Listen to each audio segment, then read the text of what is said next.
Howdy. This is part 2 of a 6-part podcast. Make sure to check out part 1 first. Watch out for swears and spoilers, and be good, won't you?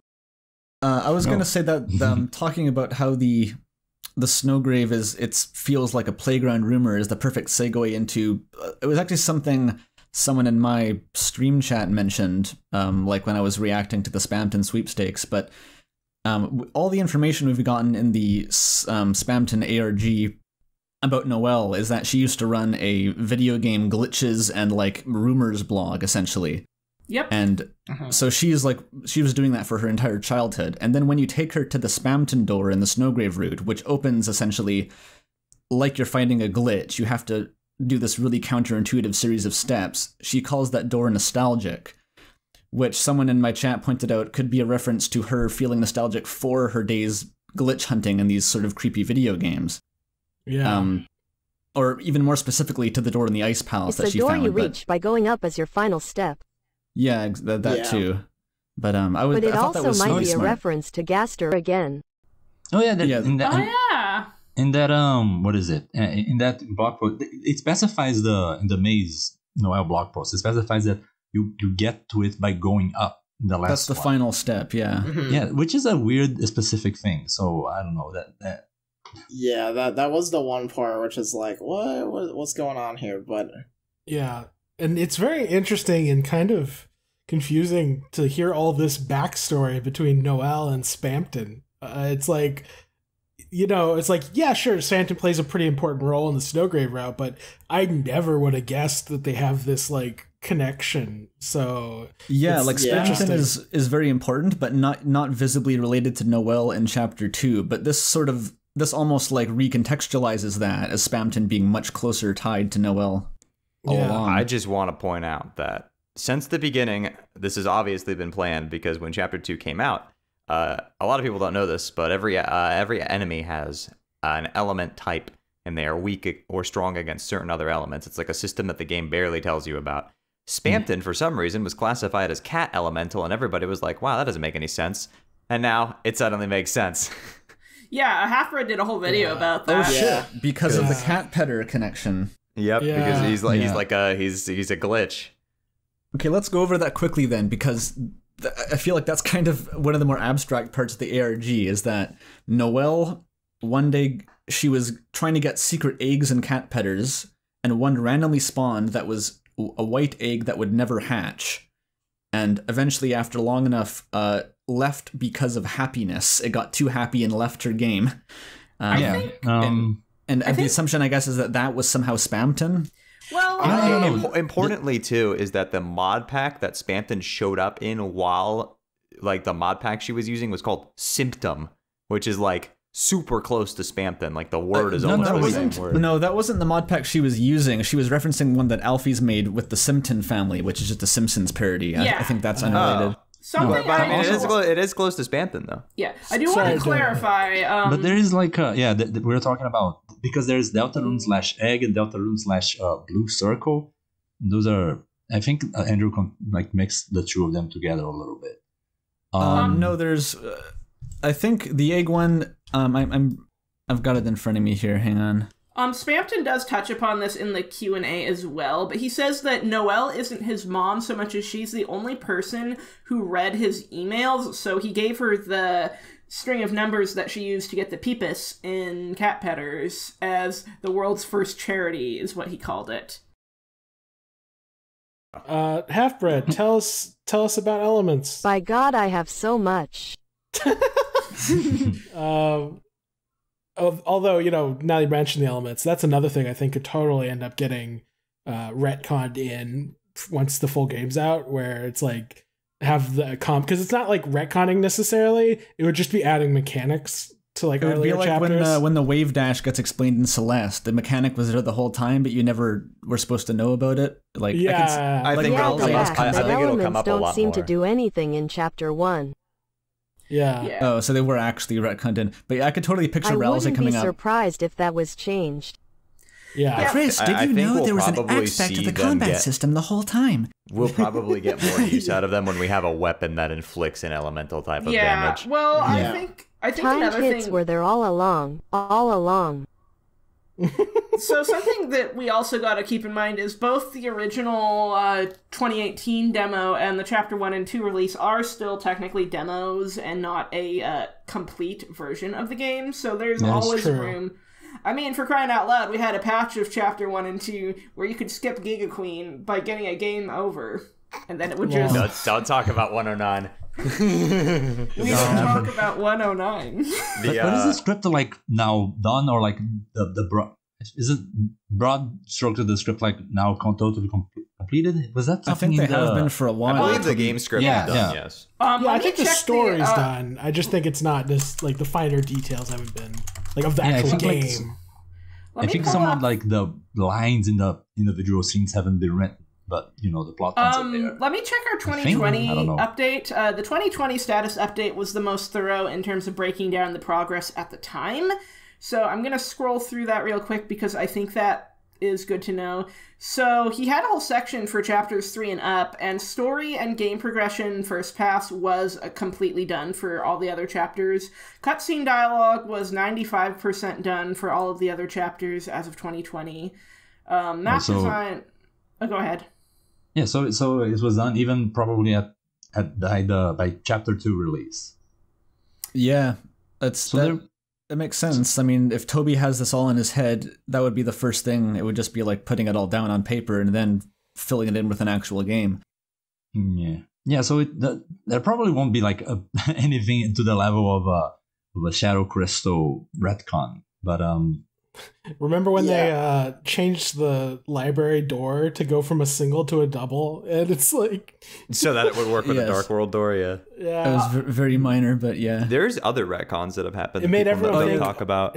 They patched in the original survey program version of Chapter 1, like in the original 2018 survey program demo. The mercy meter didn't exist as a concept, but it was there. If you spared a Rudin 5 times, you'd be able to spare it.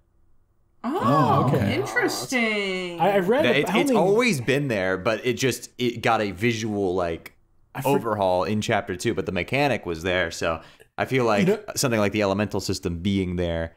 That sounds very similar. Yeah, it's like we translate to the it system being more involved later when we get it would be easier to just ignore it than to specifically patch it out for this release. I think it's 20% each time. It might be 10%. I don't remember. Whatever it is, it's slow as shit, and we don't do it in speedruns. Probably not.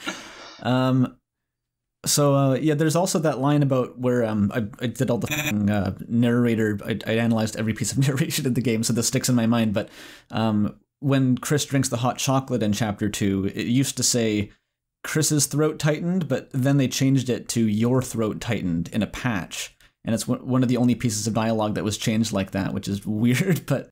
That is very, I think that might be because, so a lot of people talk about this, how in the Snowgrade Spamton fight, there's a distinct difference between Chris calling for their friends and you whispering Noelle's name. So I wonder if that small retcon was kind of to help make a little more consistency, but I know there's...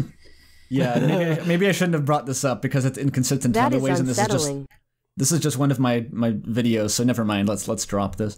Yeah. Let me loop back around to something I was wanting to talk about earlier, though. Noelle's blog, because with the cat Petterz, cat Petterz has been elevated to such absurd prominence all of a sudden.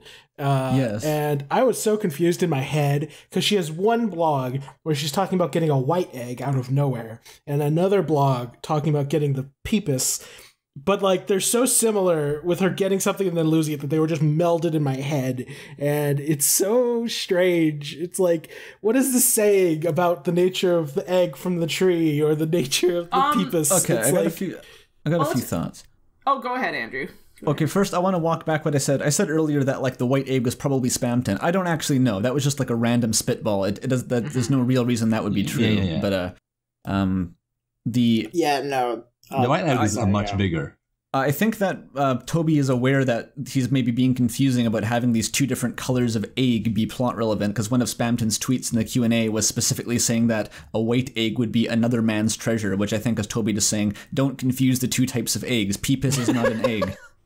Okay, so... I was working on a video about the egg before this happened, and now I have to incorporate all this in my script. Oh yeah. At least you're not Jaru. Twitter, yeah, no, Twitter got into like a whole, The like there was a Peepus is lot a kind of of confusion. bad egg, though. The ring Yeah, product. like Twitter got into a whole state of confusion over this because it was like, oh my gosh, is Spamton like Noelle's son or like whatever? But Yeah, it seems like they're very like, because the egg seems to just be the Gaster egg. If Yeah, anything, I think since I just absorbed that idea from Spamton like whatever the immediately fan in said, discussion no, was. she's I not was- my mom. Yeah. Yeah, so I was like, okay, so Noelle's not Spamton's mom, don't worry. But okay, so Noelle's relation to Spamton then is that she was the first one who responded to his spam emails because he included Des in them to like bait her, I think, was what he Yes. said on Twitter. That's Whoa. correct. Whoa. Yeah, And that's so I guess basically what seems to be the extent of it, of their relation, not like mother-son, anything like that. Yeah. But because of that, then Spamton saw her as like his patron or something, and so he gave her the spam email that turned into a Peepus when put into cat petters. It's very Yes. convoluted, but you can work through it. The yeah, world's you first know, charity. classic. You give people as gifts. Yeah. Of course. Something else that I want to, since the spam emails came up, I was the one who asked if he knew Des, and so he specifically said, friend, find her, and that actually connects to the secret Des page with findher.ogg, and I think that gives us more ammunition to Des being missing rather than dead, in theory. Yes, hold on a second, Dork. What was the first reference to find her? I knew about the one in the page, but... So in the response to my question about Des, he specifically described them as friend find her advertisements. So let me just pull that up real quick because I can post the image in the general chat. I had the tweets up, but I can't find it, the specific one now. Yeah, I know the one. Here it is. It's me. Oh, yeah, there it is. Des, that's the one. That Hochi Mama always responded to free friend finder emails. Free friend find her emails. Okay. It's really garbled, but yeah, that's a reference to find her, all right. Yeah, so I guess this would be a good time to talk about, like, what the heck, like, does anybody have any clue what is going on with Des, Spamton, and Noelle? The second one is findher.ogg on deltarune.com/des. That's the... Oh, right. Yeah, the red guitar song is called findher.org. Yeah, so the other interesting link, which a few people have pointed out, is the puppet scarf. When you give it to Noelle, she says that it feels like guitar strings, which we now know that Des's, Lost Girl theme is on guitar. Just an interesting, like, it's just weird that Des seems to be also linked in this whole, like, Noelle and Spamton, like, connection / backstory here. Yes. So. Okay, there's nothing concrete that I can really articulate, but a vague picture has been coalescing in my head the more that Des is brought up in this, the Sweepstakes IRG, where everyone remembers that the voice in the code from chapters 1 and 2, right? That's a pretty old piece of knowledge. I was actually going to bring that up. Des probably wore bows too, based on the dialogue for the bows and twin bows when Noelle wears them. Oh, that's interesting. I'll have to look at that. I did not know that. Okay, yeah, I didn't know that either. But okay, so we have this voice in the code. I made notes about it. Where'd that go? It says. Unused. Yeah, so specifically, a lot of people have been skeptical about how relevant this is, because there's a lot of unused dialogue in the files that isn't relevant. But let me explain this as, like, it was described in terms of how it was used in a script, and I'm a bit familiar with that. So it says that the values here are all named unused 0 through 9, and then there's a script called unused that, when activated, sets variables unused 0 through 9 to the value of these strings, which is complete nonsense, and I can only imagine that would be included as an intentional, basically bait for data miners to find. So that's just a quick justification for why it's relevant, but it's basically it says Go ahead. Where am I? Hello, anyone? Is anyone out there? Someone, anyone, can you hear me? It's dark. It's so dark in here. Someone, anyone, if you can hear me, say something, please.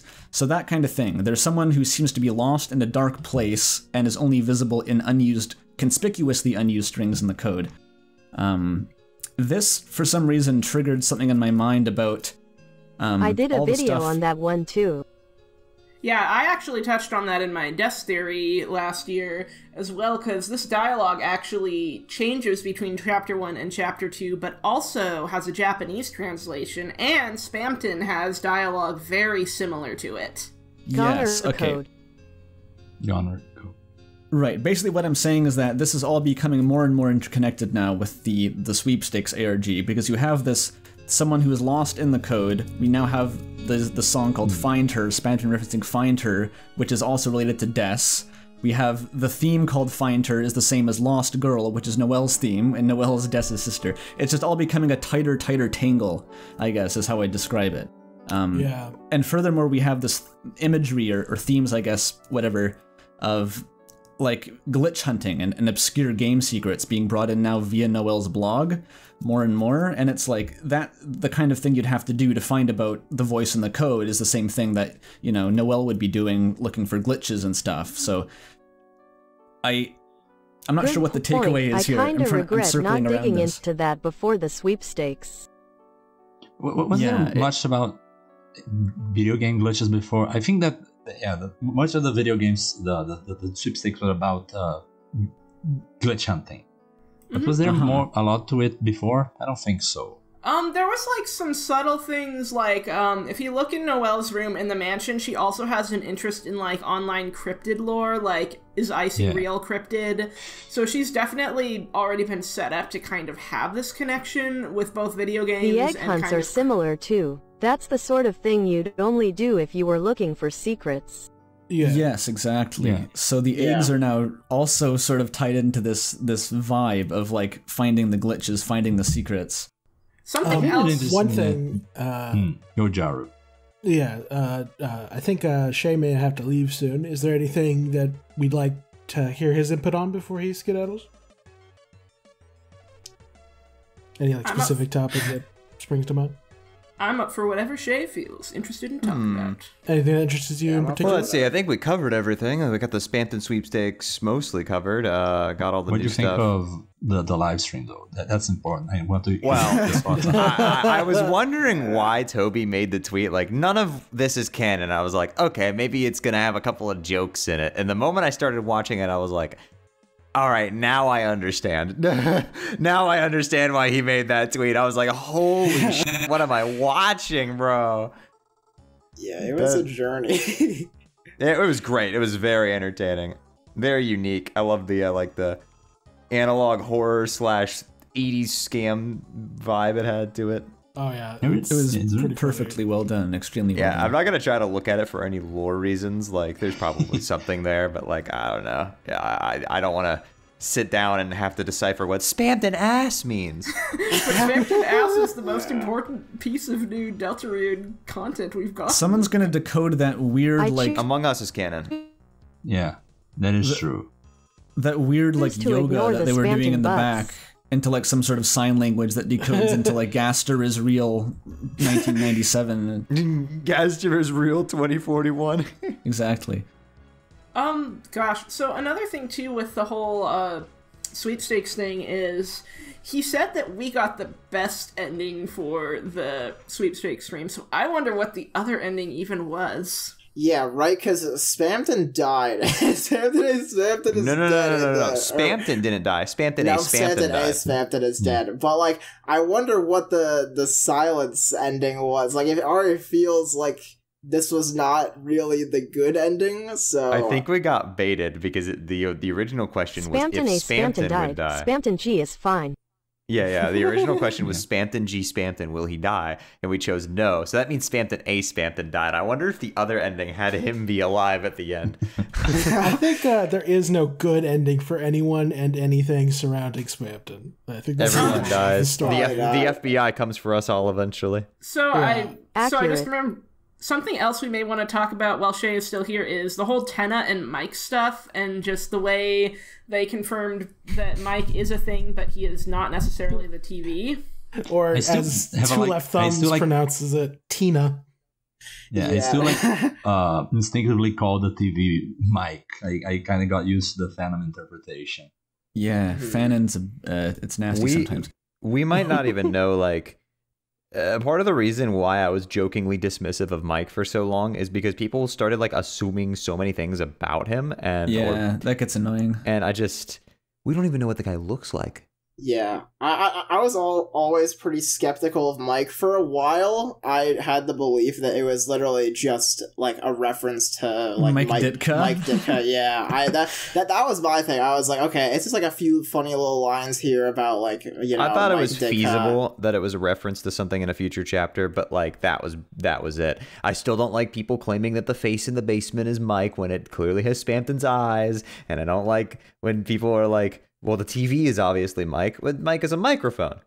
Yeah, well, for a long time, I think people assumed the logic was that Jevil foreshadowed Queen's existence in Chapter 1, and therefore Spamton name-dropping some guy called Mike must be the main antagonist of Chapter 3, which would be the TV, logically. That was the only real thread of evidence. But we don't even know if the TV that. was the main antagonist. That's we the don't, thing. but that was the logic. I'm repeating the logic. Mike is a microphone is the coldest hot take. I appreciate it. There are references to another thing in chapter 2 to Spamton talking about I don't know. There is the Snowgrave final fight about the game show, and a few others about the man's a criminal. What is about the man's a criminal? Is there a reference to TVs anywhere in that line? Let me pull up his dialogue real quick.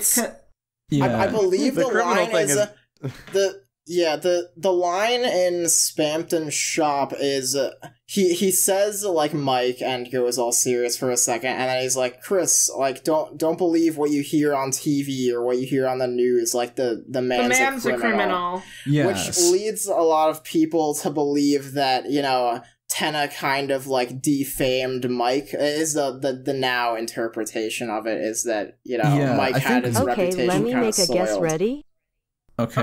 Okay, go ahead. He said we don't need Mike because Tenna said that to him. Oh, could be. Yeah. Then he flashes back to something Tenna did to Mike. Very speculative, but it just like that could parallel And gets if we're going for upset like and says not to listen to Tenna.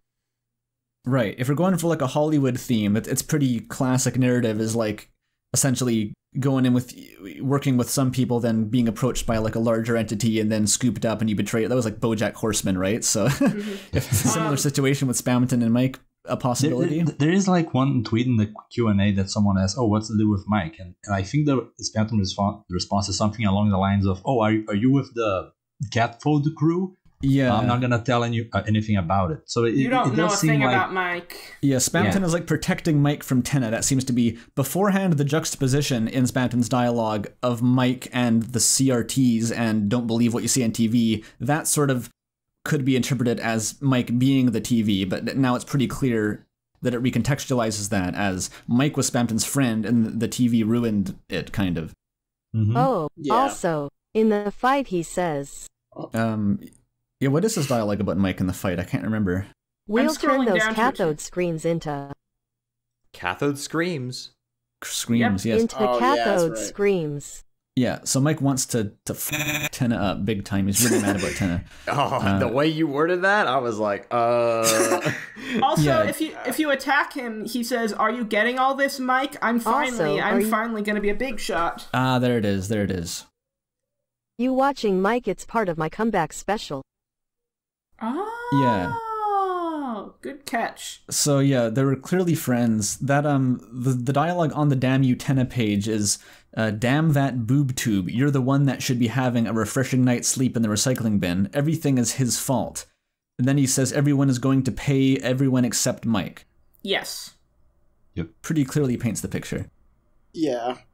It does make me wonder of, if Spamton and Mike were, like, good friends, and they seemingly, Spamton does still hold Mike in high regard, like, what led to them being split up, Like, that's, like, why do we not see Mike, like, be at buds with Spamton, and Spamton just hanging out in this dumpster? So here's a question, actually. I see why people were confused, though. He's pretty vague, removed from context. Yeah, out of context, it really seems like the TV is Mike, but But here's the question. We know that Spamton had a benefactor over the phone that led him to become the big shot that he, of course, is. Wow. But was that a lot of people assume that was just like Gaster or something like that, right? Because of the noise the phone makes. Could that have been Mike? It could. That's actually something I'm beginning to wonder, because, you know, it's kind of not really known whether or not, the phone makes a Gaster noise because Gaster's on the other end, or if it's just the Dark World makes your phone do that. So Could it have been Tenna? No. Or Tenna. Yeah, Well, Mike I think or the reason Tenna, people I'd say. associate it with Gaster is because when you talk to the guys outside of Spamton's shop when they're explaining his backstory after you've beaten him, they talk about listening in on the phone, and they specifically say it was nothing but garbage noise, which is the exact same thing which you it get when implies like Spamton was able to use the phone intelligibly, and then it turned to garbage noise, which is the whole garbage noise is very closely tied to Gaster. Yeah. So there's Yeah, good reason to think that. yeah, it's a little strange. But I think, I think- it's the connection between. I don't know if Mike will be like just a chapter 3 thing, or if it I don't know, a recurring, more bigger character throughout the future. It could be. But I still think it's Gaster, the phone. Yeah, me too. I wonder how the game is going to handle it if you don't fight Spamton.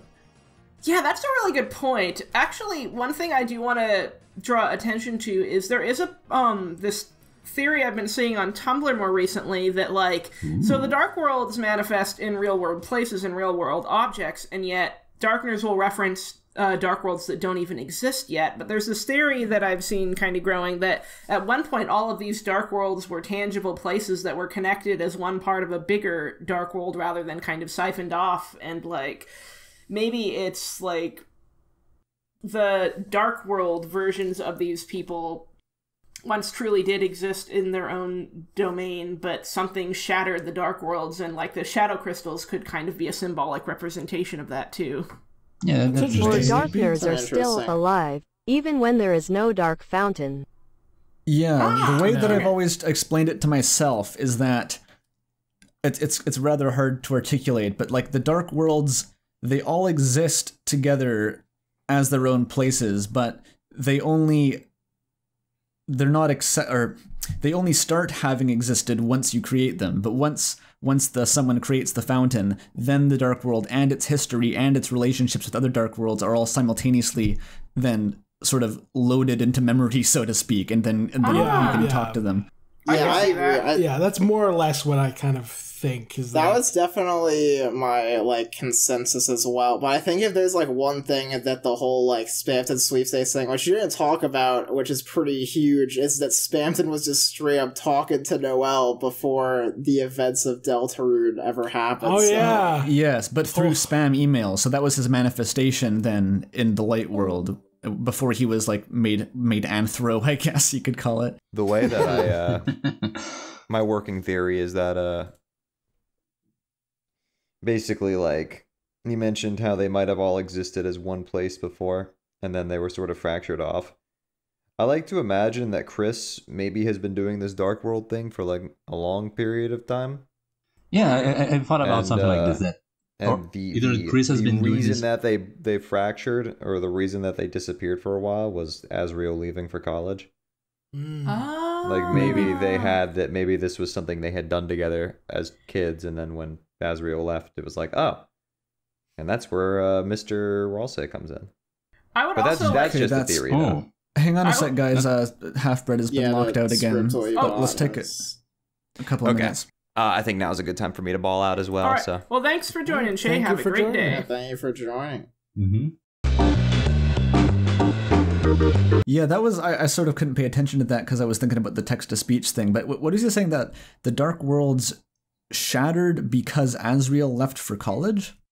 Or I think it was. I think the theory that he was trying to say is that, that maybe Chris and Asriel had been visiting Dark Worlds. Maybe they knew about it way before, and that was something they did together, and that's why Chris supposedly knows how to make a fountain, and maybe Well, there's isn't the piece of evidence everyone brings up that in chapter 1, when Chris and Susie first find the fountain, they both kind of stumble back in surprise. Well, this could be evidence that Chris doesn't recognize. Well, he's scared of this particular dark fountain, but yeah. it doesn't necessarily mean that maybe, oh, this is a dark fountain. I remember those from my childhood. And I guess this could, potentially connect to maybe even Des was involved with, this, way in the past. Right. dark If fountain. they were doing their like Goonies shenanigans together, like making dark fountains in the woods recreationally.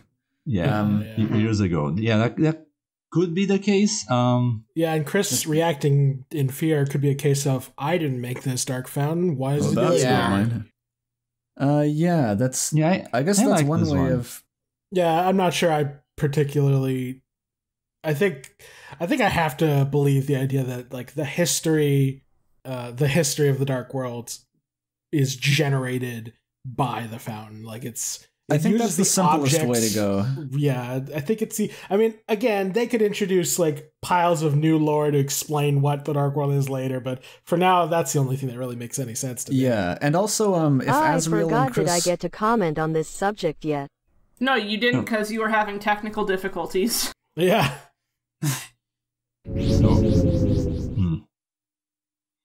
Yeah, if I was gonna say if Chris and Azriel are doing this together and somehow Des was involved and that explains how Des got gasterified, I don't know. That would that would mean that Noelle would be into that too as well. There's no way she wouldn't have been into that a little bit. At least if Des was involved. So yeah. So I think maybe of it was when you make up a story in your head, and the story has a full history that goes back before the beginning of the story. Yeah, almost like a video game does. Yeah. Right? Or it might have been just. Or it might have been, I don't know, just an Azriel and Deathwing that Chris got to know about. Oh, the older sibling kind of idea. Something. Brad, did you have anything else you wanted to say? Because you were.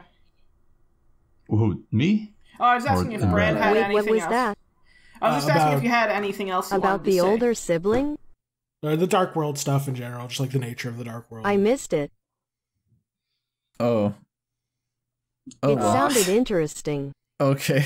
Oh. Maybe we just have to move on then. Oh wait, no. I think we. I didn't like who was talking about there used to exist a unified Dark World that split apart. Yeah, that was a possibility. I think Dorked mentioned seeing on Tumblr. Stained Glass Threads on Tumblr had a post about it, and like their theory involved like the shadow crystals kind of being a manifestation of this original Dark World, and as you rebuild the castle town and collect the shadow crystals, you're getting closer and closer to creating this unified Dark World, which may have existed at one point and may have been where the prophecy came from. Yeah. It's what is it again? I don't know. It is something else, but in this coalition, there's like a weird lore about the Pale that I missed on my playthrough. But apparently, was the landmass like one landmass that split apart? Oh, are you talking about Disco Elysium? Yeah, there's the. I don't know. It just reminded me of this. I read about this on the wiki afterward because it's barely explained. But yeah, like each landmass in Disco Elysium is like an island in this metaphysical like sea that is like you have to traverse in a spaceship or something like that. Okay. Yeah, but in between landmasses, there is actually nothing. You can like apparently get through this with like I don't know caravels and ship vessels, but it's very unpleasant. I missed all that lore though, and apparently you did too. Yeah, it's hard to find, but so apparently you're saying like that like the Dark World could function like this, like we could have these little islands of stability, which are like the castle town and Cyber City and all that. But then between them, it could be like going through the Pale and Disco. Okay. That makes and if we're going with the idea of Des trapped in a Dark World, it could be that she's trapped in some like the Pale or whatever, and like she's just so far removed from any of actual stable Dark Worlds that it's basically just endless dark. What is this nothing. Reference? Oh, so we're going on about Disco Elysium for some reason. Sorry. Yeah, I have never played some. Neither have I. to try and kind of connect this back to Deltarune, though, I have kind of toyed with the idea that perhaps the bunker at the south of town may have been kind of tied intrinsically to the nature of Dark Worlds, and Gaster's Darker Yet Darker entry could have been actually an excerpt from Deltarune's reality, and the bunker might be kind of like Deltarune's true lab where you get all your answers and your lore. Yeah, there's going to be a lore drop moment. This reminds me of earlier I wanted to say. Mm-hmm. Oh, but About the Noelle and glitches thing. Oh yeah. Yeah. Just like a one final thought, because apparently Ralsei can If you travel fight between... Vera Verokin, pop-up. She clicks on a compilation for video game glitches. Oh yeah, so yeah. you could yeah. catch Oh, does the she? pop-up. That's one of the ads. Like creepy glitches. Oh. I think I remembered that, but I couldn't bring it directly to mind. Yeah, so Okay, I forgot about that. So, like, Noelle is very strongly associated with, like, creepypastas, video game glitches, that whole culture at this point. The glitch hunting thing is tied back to Gaster, too. True. Which is because that's how good you point. find Gaster in the first place. Yeah. What with the fun values? Yeah. Yeah. Although I guess the final point is because Ralsei apparently can travel between Darkworlds, and the existence True. of a pale-like thing would make sense, even though I don't know. Yeah. True, like that would explain how he's. Although it still raises the question of how he's able to get there so quickly, but that's a whole can of Ralsei I've raised mystery. the point in the past that the Dark World just has doors that teleport you, so it's not exactly outside the realm of possibility that there's Sure. faster than walking travel somewhere in there. Yeah, I know. Yeah, you're maybe not it's in, wrong. like, There's the- definitely Does options. Ralsei have some sort of warp door? Why is There he could be hiding some it? stuff in the castle. Yeah, Or, like you walk something into where it's, the, like, the locked blocked door off. in the castle, and it's just like the warp room from Mario. And, like he has all the doors that go everywhere. Yeah. Maybe he was not like hiding, but but like I don't know. It seems like I just didn't have to tell you, so I didn't. But What I if guess it's I the have Great this. Golden Door? Oh, that's interesting. What is that from? The Great Door to beginning We the of- East. assume it's for the classroom, Oh yeah, Oh yeah. but he The gives Great it a Door. title. True. that's true. That's actually a really good point. The It's Great actually- Door. Yeah, it's Yeah. the one you go through in chapter 1 to get to the Card Kingdom. That's interesting. Oh Yay. yeah, dude. Why that's does it matter that absolutely it has a title? I think I've missed something here. Oh, the big Ralsei golden called door. it. Yeah. But why is The- it relevant? The big chapter 1 fancy door, doors. when you go from Castle Town to the Card Kingdom, you go through a big door, and this is the Great Door, and but that door is located where the unreasonable door between the two light worlds, Darkworlds, would be. They are two rooms right next to each other, after all. But it could also He be. seems surprised it's opened and comments it must be how Lancer go there. Yeah. Which But I don't know, but Right. people are saying, how can Ralsei get everywhere? Maybe this door is like a general teleport anywhere door. And I guess it could be true. I could see No, that. at the end of chapter 1, or maybe at the beginning of chapter 2, it says that door may never open again, which I think strongly implies it was just the connecting door between the closet and the classroom, and it was kind of purpose-built for that. Yeah, but I think that's fair. Weird wording. True. Yeah. Something else too is like it was already mentioned. It may never there are... open again. Although, on the topic of Ralsei, him constantly magically showing up in Darkworlds with no clear explanation of how. It's like, yeah, sure, there could be some teleportation device he has that he can use. But it's like, for example, in the cyber world, he comes from the west, the same direction you come from, and there's no warp doors over there that we ever see. Which isn't to say, again, he could have his own transportation, but for now it's definitely a mystery.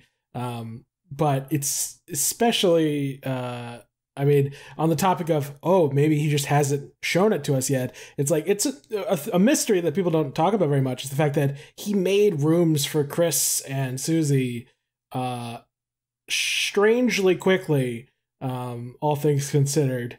And but it's magic. you can always Alternate hand wave theory. magic. Maybe but... he can walk through the darkness. Yeah. We see him do it after we fight Spamton. Am I crazy, or have you gotten a little bit off topic? Okay, so Sorry. yeah. It's easy. I What is got topic? I got the what list. is topic? I got the list Spamton of stuff. Sweepstakes. So something else, just to kind of bring it back on topic, is there's some other interesting things about Noelle. Like the Icy page is really interesting because it kind of not only sheds a bit more light into the childhood relationship between Noelle, Des, Asriel, and Chris, but also it also shows that Des was also giving creepypasta stuff to this Icy blog, and the whole fake error page with her full name, December, is really interesting because Des actually takes you to a page. Mm-hmm. Yeah. Here's the that's a thing. hint. Here's the thing, because okay, go on. There's no link to Des. Yeah, there's no way that page So is you an need to spell it different. It's an orphan. Yeah, you can only reach the Des page by typing it in. To be honest, I think It's a hint to find it. there is a hint to find, but pretty honest, I don't know. I try to like Deltarune / and then put some random word sans probably. I think it's pretty easy to find if you're like, just search important I think terms. it's like that because Toby he assumed that people would instantly try all the common names, and so it was safe to just leave that and someone would find it immediately. Yeah. Well, I think also... what I mean is, when you go to the December page, it says you misspelled it, or that it might have changed names. Oh, and then if you type in Des... So it's a hint to type Des instead. That's actually a really good point. Is that unique, or is that like the default? If it's the default error page. This is a fake error page, though. It's styled after. Let me check. Internet Explorer page not found. I'll see if It's a clever hint hidden in an error page.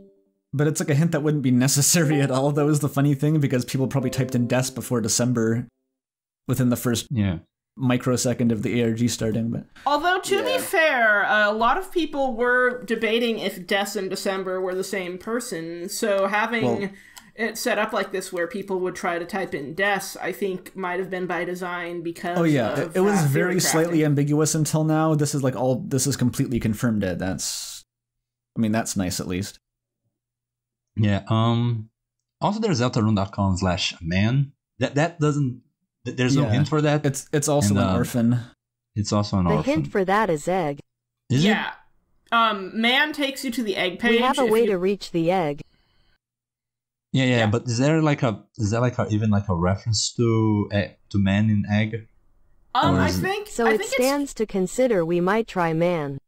Yeah, I think that's all it is. This is more just try Deltarune related words and see what happens. Yeah, well, it's the man behind the tree. I think people were already onto that, so it's the same as the Des logic. It's just people will be searching that term. There's no specific hint, I think.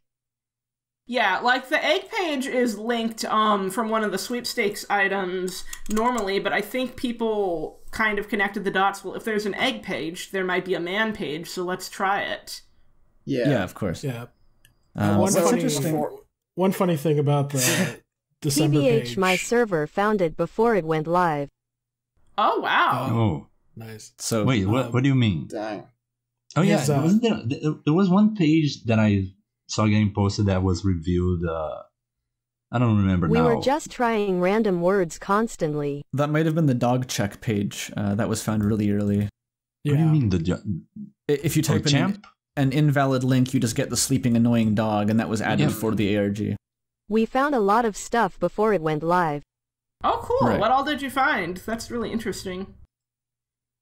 Yeah, and then that's why the later pages are all... I'd have to get the list if you want. Okay. One thing... And that's why all the late pages are all, weird spellings and numbers and underlines. Yeah. One thing of kind of interesting note, I mean, it's not that interesting, but on the December page, during my original reaction, one of the lines on the fake error page is, it says, you may have spelled it wrong, or the name may have been changed, but in the original version, it said the name may have been charged. And so I remember talking in my reaction, I was like, is this implying that Des was charged with a crime? And then that's why she had to flee town? And then it gets changed later. Okay. It's like, okay, thank God thanks. they changed that. Thank God.